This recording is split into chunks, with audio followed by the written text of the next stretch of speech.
안녕하십니까. 박완순 인성TV의 박완순입니다. 세계인을 위한 글로벌 인성인문학 오늘 제 28편째를 보내드리겠습니다. 오늘의 큰 주제는요. 인성공식 두 번째 기둥인 나를 알기. 그래서 개인의 심리 분석을 위한 프로그램인데요. 그 소주제로 오늘 조금 심각하게 나라가 흔들리고 있다라고 잡아보았습니다. 함께 들어보시죠.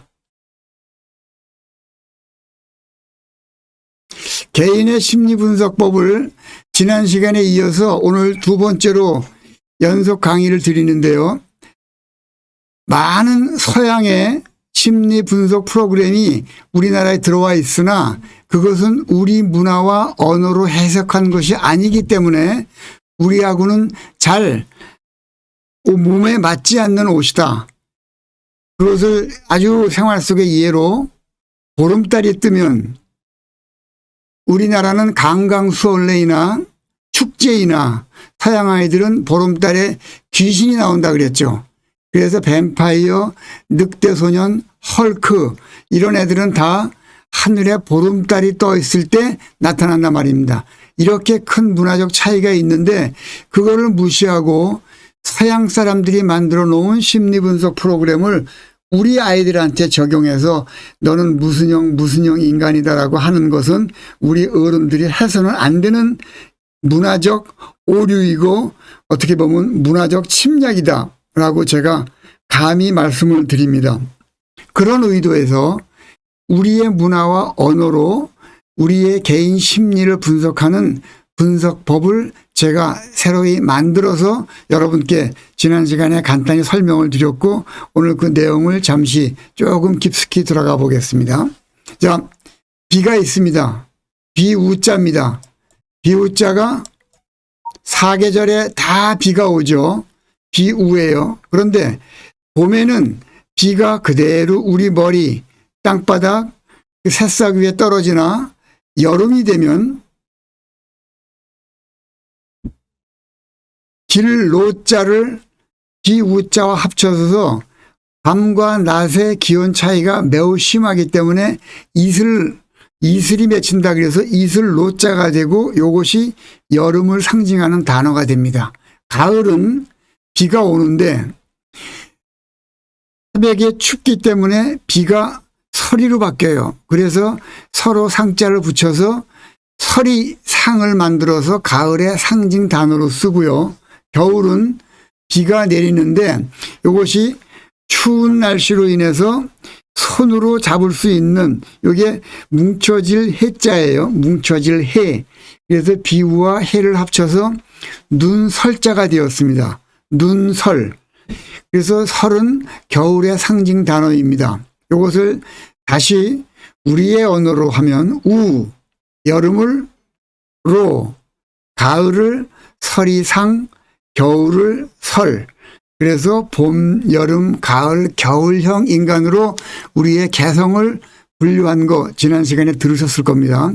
그래서 우로 상설이라고 얘기를 하고 계절로는 봄, 여름, 가을, 겨울입니다. 그런데 이 봄, 여름, 가을, 겨울을 혹시 우리가 조금 더 생활 속에 익숙한 영어 단어를 보신다 그러면 스프링, 서머, 가을은 autumn, 겨울은 윈터가 되죠. 그래서 봄, 여름, 가을, 겨울을 상징하는 우로 상설을 묶어서 우로 상설 분석법이라고 제가 창안을 한 거예요. 그걸 가지고 지난 시간에 여러분을 구분해서 해석을 해드렸어요. 그리고 요거를 영어로 만약에 표현한다 그러면 스프링, 서머, autumn, 윈터의 앞머리를 따가지고 SSAW, 소우 분석법이라고 이름을 붙였습니다. 우리 문화와 언어로 재해석한 심리 분석 프로그램의 이름이 우로상설이고 영어로는 소우 분석법이라고 여러분께 다시 한번 말씀을 드립니다. 사계절 개성 분석, 우로상설 분석법을 조금 더 깊숙이 한번 보죠. 지난 시간에 이거 기억하실 겁니다.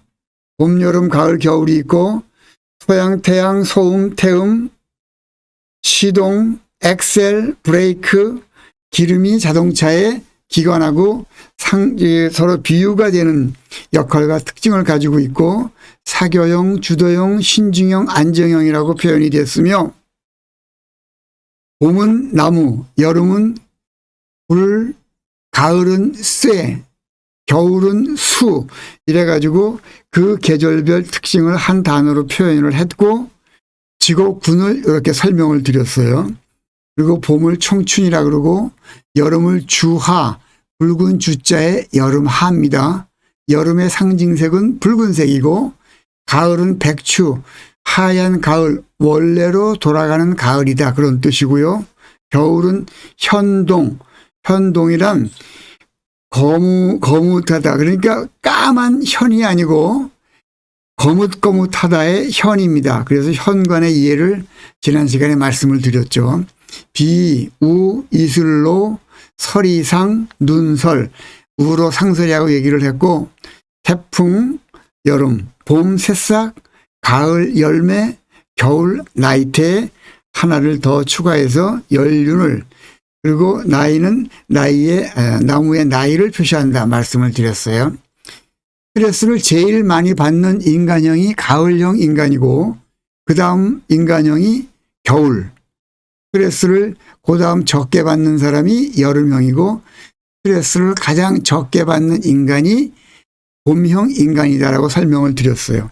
제가 이 계절 분석을 이렇게 급히 설명한 이유는 지난 27편에 계절별 분석을 해드렸기 때문에 그런 것이고 요 다음 회 그러니까 29회 차는 요 봄, 여름, 가을, 겨울형 인간들이 우리 생활 속에서 나타나는 사례별로 어떠한 반응을 보이는가를 자세히 설명할 것이기 때문에 지금 이렇게 급히 넘어갑니다. 지난 편을 한번 다시 참고해 주시고 다음 편을 좀 기대해 주시면 좋겠습니다. 그러면 우로상설법 우리 고유의 심리 분석이 필요하다 그랬는데 이렇게 심리 분석이란 말은 구분과 해석이라고 했죠. 구분해서 해석한다. 이게 분석이에요. 이것을 할 때 필수 고려사항을 여러분께 말씀드리겠습니다. 이것은 비록 심리 분석뿐만이 아니고 여러분 생활 주변에서 일어나는 모든 현상을 내가 어떻게 이해하고 거기에 해결책을 찾을 것인가 궁리할 때 꼭 필요한 진행 절차입니다. 먼저 구분을 하시고 그 구분된 단락별로 해석을 하셔야 답이 나오는 결과를 우리가 현명하게 찾아낼 수가 있다. 해서 분석의 속 단어를 강하게 설명을 드렸어요. 구분과 해석한다. 요걸 합쳐서 분석이라고 얘기를 합니다. 여러분, 요 그림 보면 무슨 생각 나십니까? 백설공주. 제가 이 강의 첫 번째 시간에 여러분께 드린 단어 기억나십니까? 개념. 우리는 백설공주를 눈같이 피부가 하얀 미녀공주라고 알고 있는데 아프리카 애들은 하야타의 생각이 어디에서 온다 그랬죠? 곰팡이에서 온다 그랬어요. 그래서 아프리카 아이들한테는 백설공주, 미녀공주를 얘기할 때 곰팡이 공주라고 말을 해야 아, 저분은 미녀구나라고 그들이 인식한단 말입니다. 이렇게 단어에 대한 개념이 통일되지 않으면 아무리 좋은 내용을 얘기해 줘도 받아들이는 사람에 따라 해석이 각각이기 때문에 엉뚱한 방향으로 나간다. 이런 말씀을 다시 드리고 구분하기 위해서는 우리가 꼭 필요한 사전 정기 작업이 있어요. 무엇을 구분한다고 할 때 설명을 하지 않습니까? 설명할 때 무슨 단어를 써야 돼요?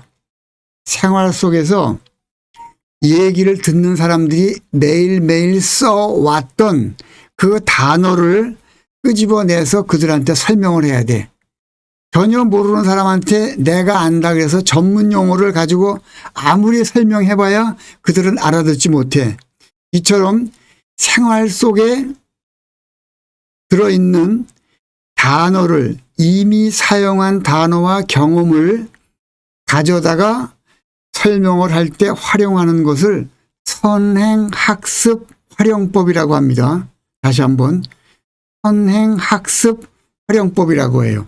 이미 그들이 생활 속에서 익혀놓은 경우와 단어를 끄집어내다가 설명을 해야 돼.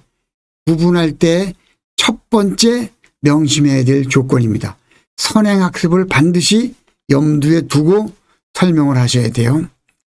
새로운 단어나 용어를 도입할 때 함정이 있어요. 내가 안다고 전문 용어 쓰면 그들은 못 알아들어. 알아듣는 척 하지만 100% 이해는 안 되는 것입니다. 그래서 개념이 필요하다고 말씀을 드렸고, 개념을 정립하기 위해서는 체계적으로 설명을 해주고 이해를 시켜야 돼. 이 과정이 필요하고, 공감대가 이루어지기 위해서는 절대적으로 시간이 필요합니다. 한 번에 많은 것을 전달했다고 해서 그분들이 다 아는 게 아니다라는 사실을 명심하셔야 될 것입니다. 수입된 심리분석 도구 벤치마킹 위험성.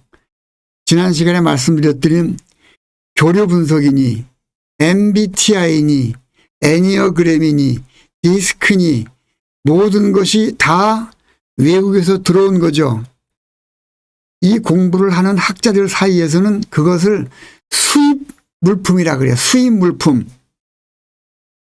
우리 소위 지성인이라는 사람들이 방송에 나와서 얘기할 때 보세요. 툭 하면 내뱉는 말이 뭐예요? 외국에 무슨 학자가 얘기했다. 어느 나라에 무슨 학자가 이런 얘기를 했다라고 그들 말을 인용해. 외국 학자의 말 몇 마디를 아는 것이 자기의 지식을 자랑하는 것인 양 되어 있어요. 이런 사람들을 조금 올바른 눈으로 보는 사람들 사이에서는 수입학자라고 명명을 합니다. 여러분은 그러시면 아니 되옵니다. 우리 사회의 지도층으로 교양과 지성을 갖춘 분이라면 외국 사람이 한 말을 인용하는 것은 결국은 나는 모른다. 근데 저 사람이 저렇게 했다. 해서 그 사람 거를 따라다가 하는 거 아니에요? 이걸 벤치마킹이라 그런다 그랬죠. 벤치마킹이 매우 위험하고 해서는 안 되는 것이다. 설명드린 거 기억하시죠? 만약에 그것이 지금 잘 이해가 안 되신다라고 하면 박완순 인성인문학 앞에 잘 살펴보시면서 벤치마킹을 별도로 설명해 놓은 편이 있을 겁니다. 한번 살펴봐 주시기를 꼭 부탁드립니다. 벤치마킹, 우리 것이 없이 벤치마킹을 한다는 것은 나는 당신의 뒤를 졸졸 쫓아가겠다. 나는 언제나 2등이다. 절대로 내 스스로 1등 될 능력이 없다라는 것을 대놓고 발표하는 거야. 부끄러운 일입니다.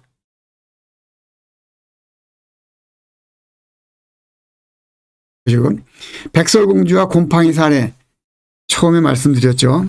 개념이 없으면 위험한 결과를, 함정에 빠지는 결과를 가져온다. 자, 그 다음에 해석입니다.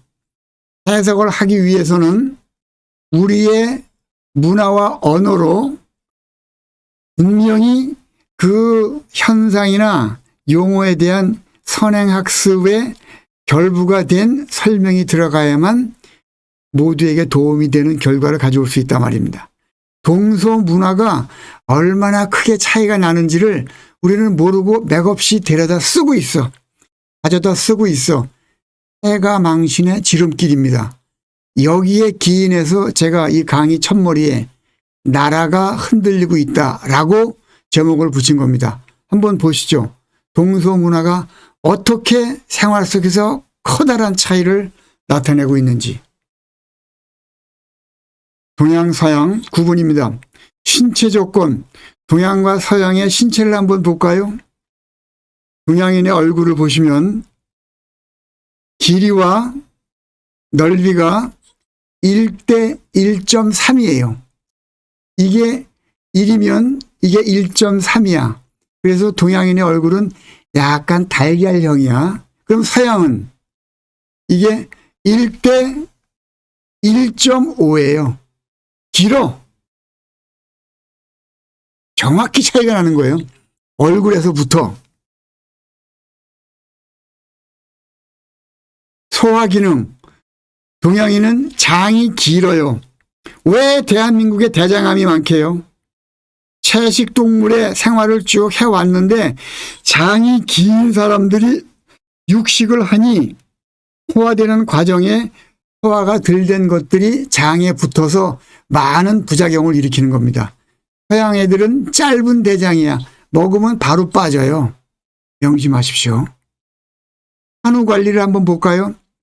동양에서는 아이를 낳으면 21일 동안 한우 조리원에서 아랫목에 몸을 지지면서 찬바람도 안 쐬.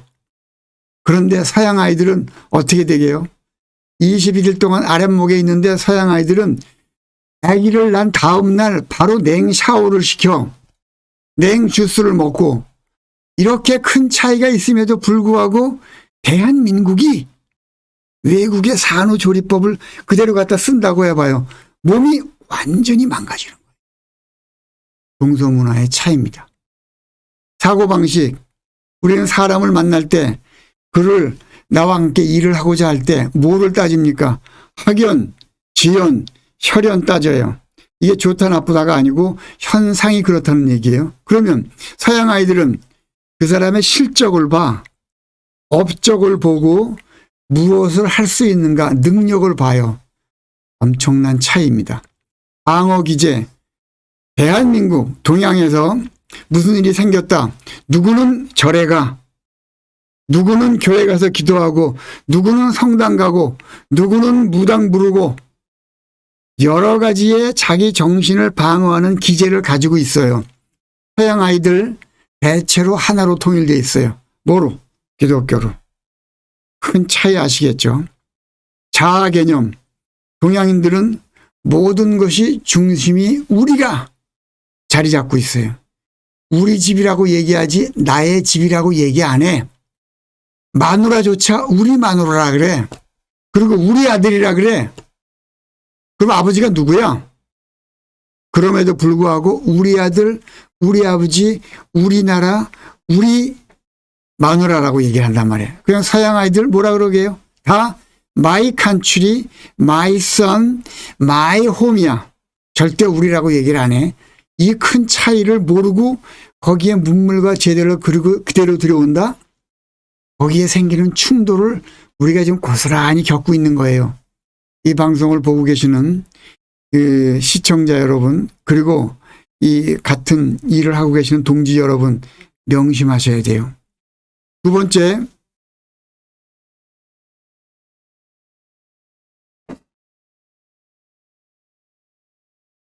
감정 체계를 보십시다.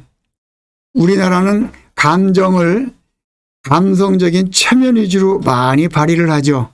체면이 그렇게 중요시대. 그 서양 애들은 이성 실리적이에요. 아, 나에게 도움이 된다? 아, 그냥 무슨 일이든 해. 도움이 안 된다?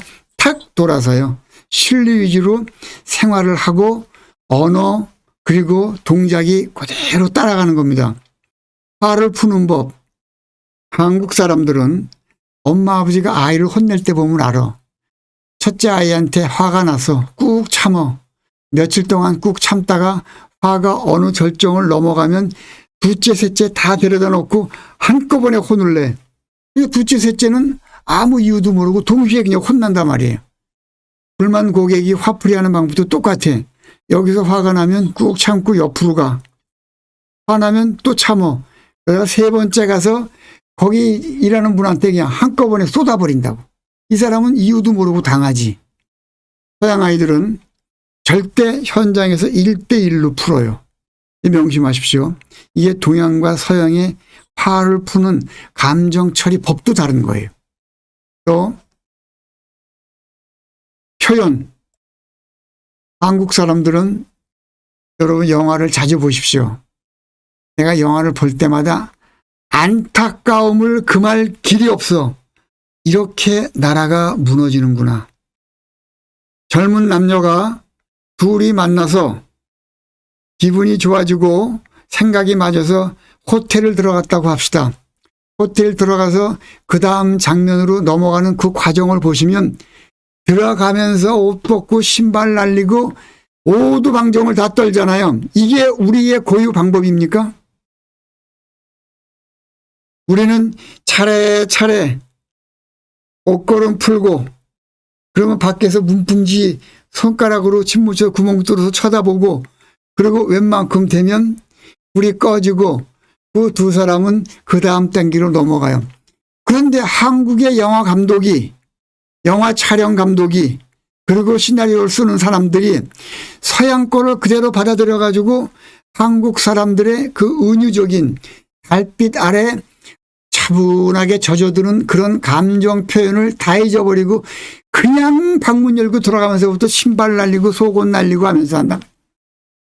이게 어느 나라 문화예요? 뿌리 없이 그냥 따라가고 있잖아. 우리의 멋은 다 사라져버린 거야.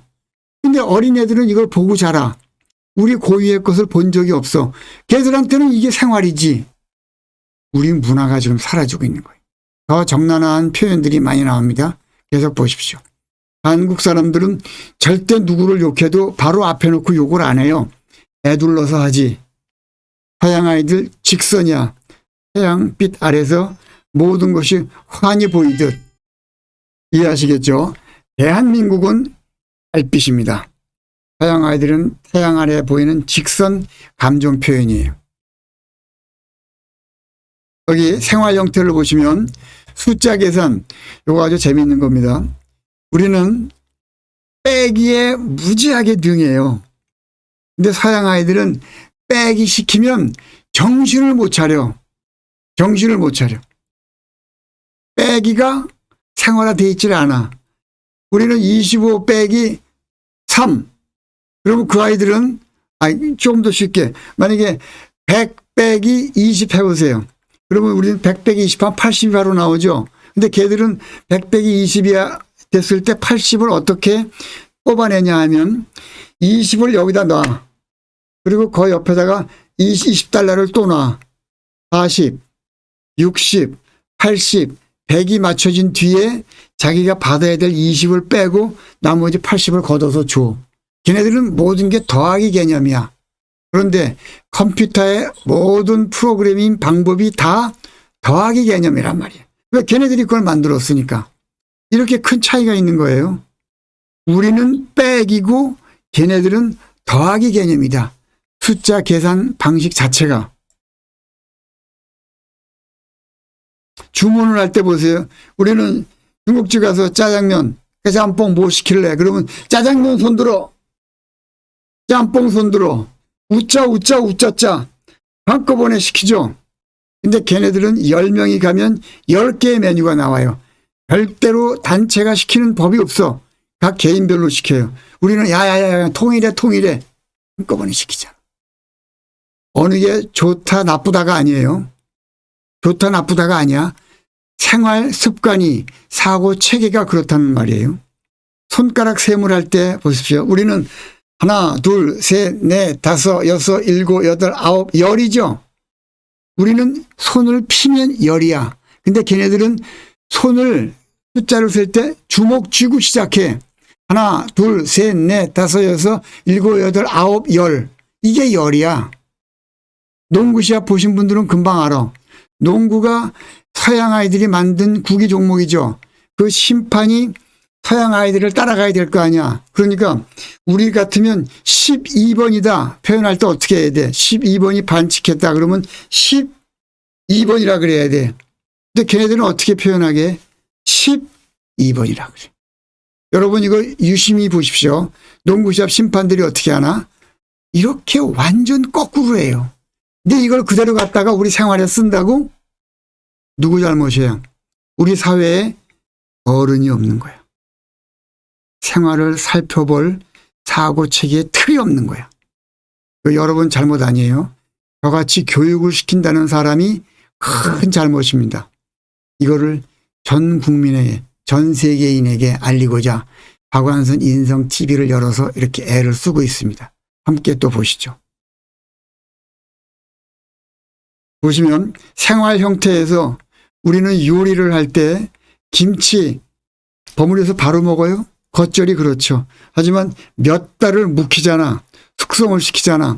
걔네들 그런 음식 종류가 없어요. 뭐예요? 샐러드야 즉석 비벼서 먹는 거.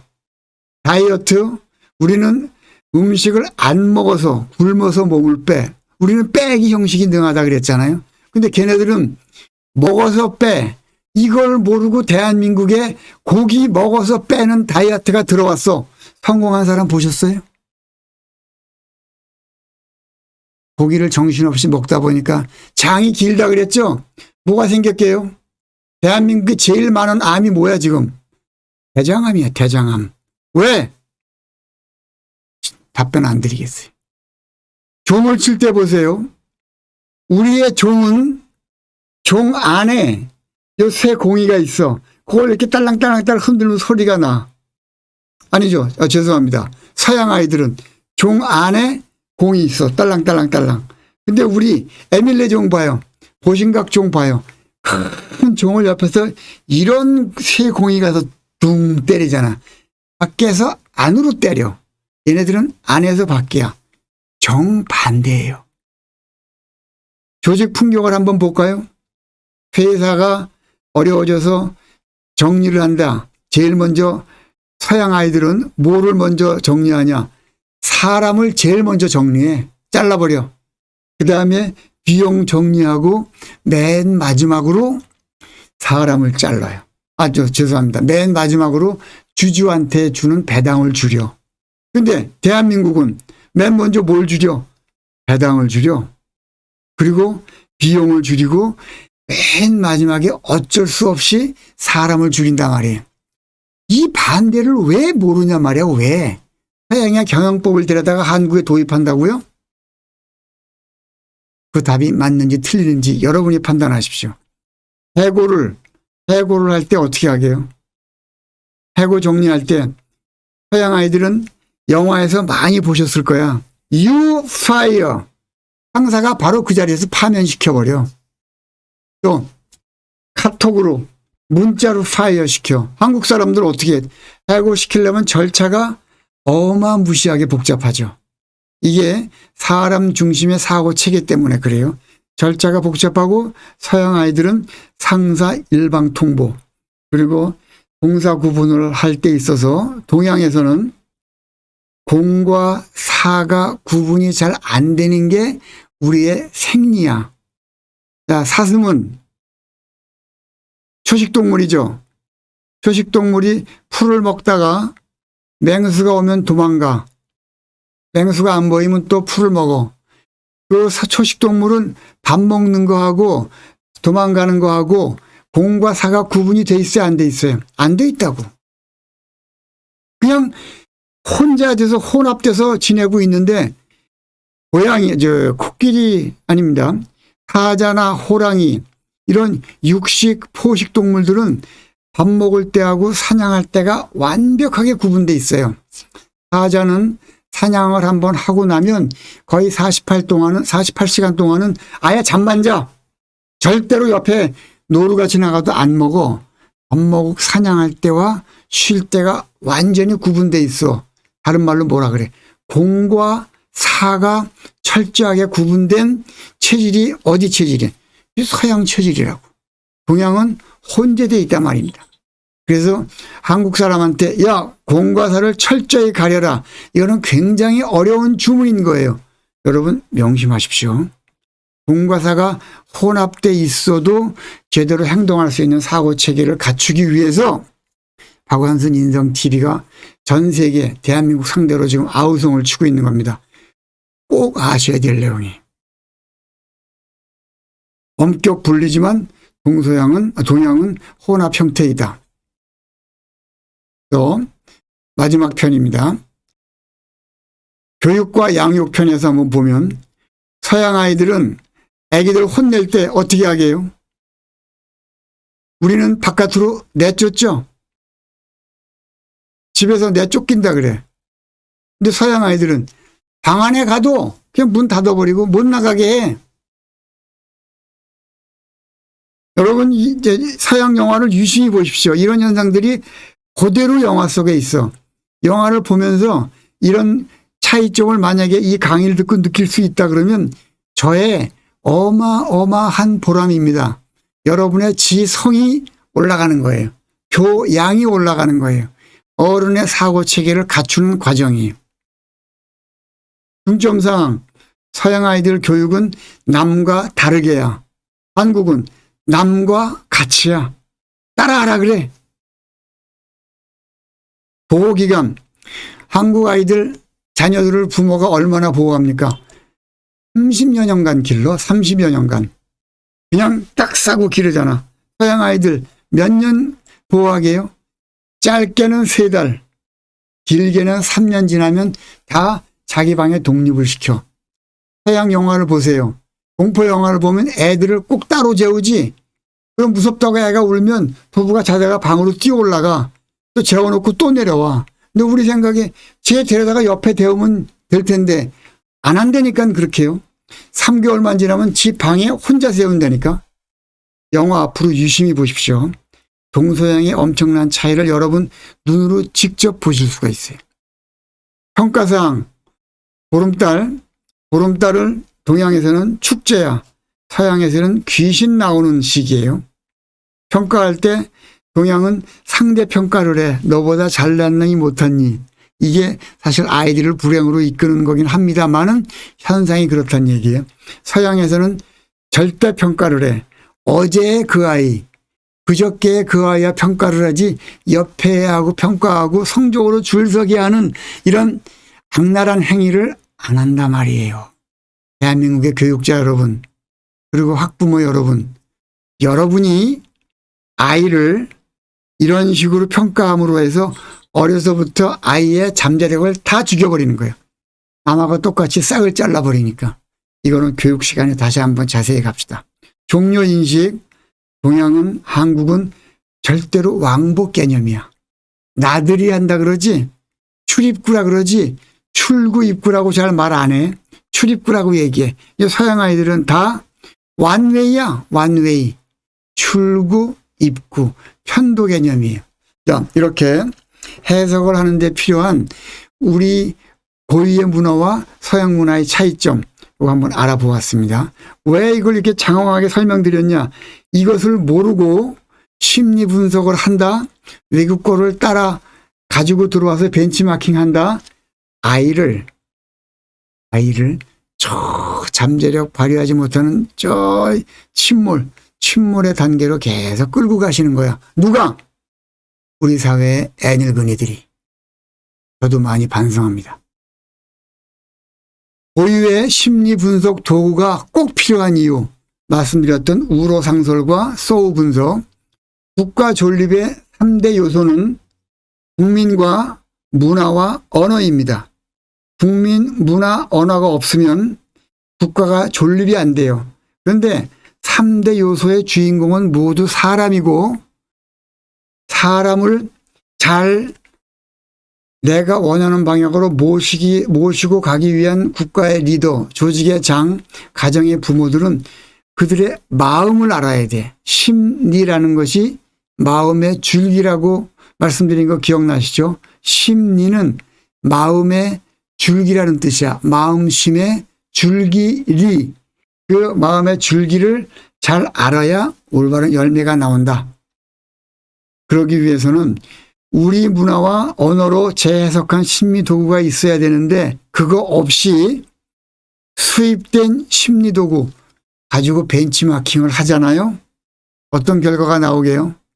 영원한 2등 국가로 가는 거야. 그 사람들 거 맨날 쫓아가. 오늘은 교류 분석했다가, 내일은 MBTI로 분석했다가, 또 며칠 날 지난 뒤에는 디스크로 애들 심리 분석하고, 또 다음 날은 또 뭡니까? 애니어그램으로 심리 분석. 애들이 돌아버리지. 어떻게 하라는 얘기야 도대체. 그 아이들의 마음 줄기를 어른들이 이렇게 해놓고도 자기가 어른이래. 이 사회에 교육자래. 여러분 함께 같이 가셔야 돼. 아니옵니다. 절대로 우리의 심리 분석 프로그램이 있어야만 하는 거예요. 그것을 제가 여러분께 지금 두 편에 걸쳐서 말씀을 드렸고, 다음 편에는 여기에서 분석된 구분된 심리 분석에 따른 봄, 여름, 가을, 겨울형 인간이 상황별로 어떻게 반응하고 어떻게 상생과 상극에 되어 있는가를 자세히 설명드릴 겁니다. 문화적 침략의 대표적 사례. 여러분, 오늘 이 28편의 첫 페이지에 제가 눈사람 2개를 만들어 놨어요. 저는 이거를 볼 때마다 그야말로 가슴이 덜컹덜컹 내려앉아요. 여러분도 한번 왜 그러는지 보십시오. 자, 이 그림 보십시오. 이게 뭡니까? 눈사람이에요. 어디에 나오는 눈사람입니까? 우리의 어린 아이들이 그 영화를 보고 눈사람은 이렇게 생겼다라고 다 인식을 해. 그래서 애들한테 눈사람은 몇 덩어리냐라고 물어보니까 다 눈사람이 3덩어리래. 3덩어리. 여기 봐요. 지금 하나, 둘, 3덩어리잖아. 그리고 요즘 어린애들은 다 눈사람은 3덩어리라고 인식을 하고 있는 게 머릿속에. 근데 우리 고유의 눈사람은 뭐예요? 이거 아니야. 몸통 하나, 얼굴 하나, 2덩어리 아니야. 근데 그 어린아이들이 우리의 눈사람을 머릿속에 인식하기도 전에 겨울 왕국이라는 그 만화 영화가 들어와 가지고 애들 머릿속에 눈사람은 3덩어리라고 각인을 시켜버렸어. 만약에 대한민국의 영화 수입을 그리고 상영을 허락하는 사람들이 머릿속에 이 문화적 침략의 무서움을 조금이라도 알았다 그러면 야, 이 눈사람은 우리의 눈사람의 문화하고 틀리다. 빼고 한다거나 수입을 불허한다거나 그런 조치를 취했어야만 돼. 우리 문화가 완벽하게 무너진 거야. 이제 어린애들한테 물어보세요. 눈사람 어떻게 만드냐. 지금 다 3덩어리로 만들고 있어요. 이거 어떻게 하면 좋냐 이거야. 나라가 흔들리고 있다라고 제목을 단 대표적인 사례입니다. 이것은 눈에 보이기 때문에 쉽게 알고 있지만 우리 생활 속에 들어가 보십시오. 아이들 생활 속에 얼마나 많은 그들의 문화가 침략적으로 들어와서 우리들의 고유 문화를 다 망가뜨렸어요. 이거 위기 사태임을 모르는 거예요. 이 눈사람 2개를 여러분께 보여줌으로써 오늘날 흔들리는 우리나라의 현상을 상징적으로 다시 한번 강조드립니다. 아니옵니다. 누군가는 바로 잡아야 돼. 그 누군가가 누구예요? 이 박완순 인성 지표를 보고 계시는 여러분이에요. 함께 공부하시는 여러분이에요. 28편의 결론입니다. 각 인간, 개인의 주인은 마음이다. 요거 왜 마음인가는 지난 편 27편을 자세히 보시면 설명이 확실하게 다시 더 머릿속에 들어올 겁니다. 그 생각 줄기를 제대로 아는 것이 관계를 맺는 열쇠예요. 관계라는 게 무슨 뜻이에요?